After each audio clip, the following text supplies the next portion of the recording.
Classe de seconde. Établir le tableau de variation d'une fonction par lecture graphique.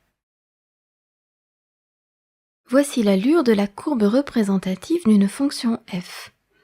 Appelons cette courbe CF. Nous allons réaliser le tableau de variation de cette fonction par lecture de sa courbe.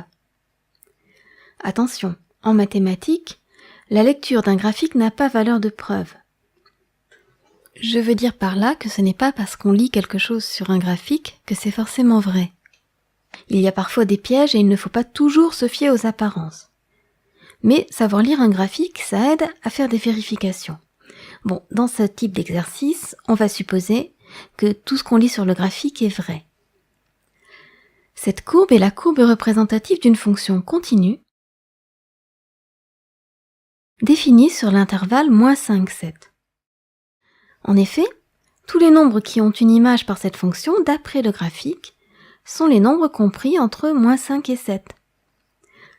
Si x est plus petit que -5 ou plus grand que 7, on ne peut pas lire f de x.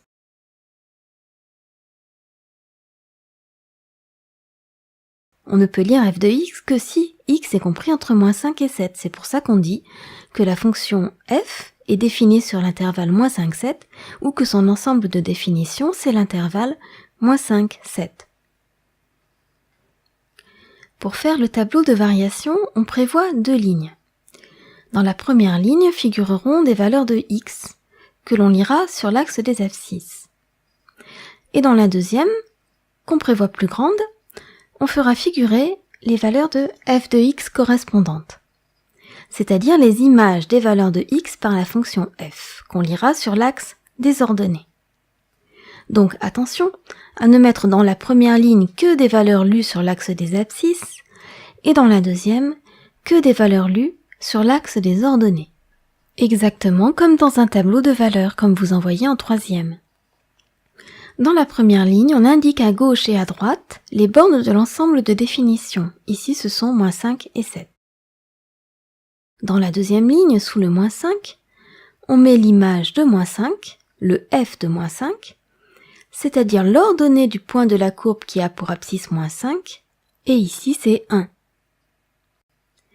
Sous le 7, on met l'image de 7 par la fonction f, c'est-à-dire le f de 7. Lisons-le. C'est l'ordonnée du point de la courbe d'abscisse 7. Ici, c'est 4.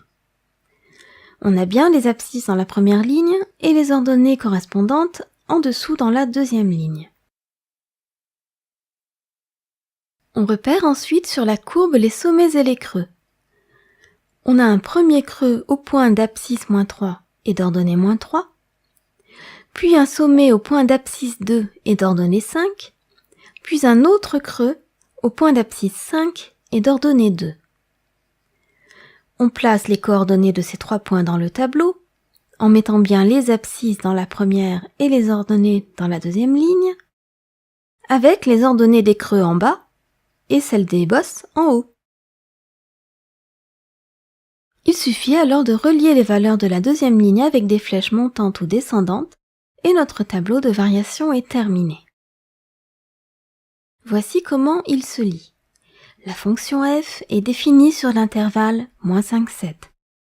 Elle est strictement décroissante sur l'intervalle -5, 3, puis strictement croissante sur l'intervalle -3, 2, puis strictement décroissante sur l'intervalle 2, 5, puis strictement croissante sur l'intervalle 5, 7.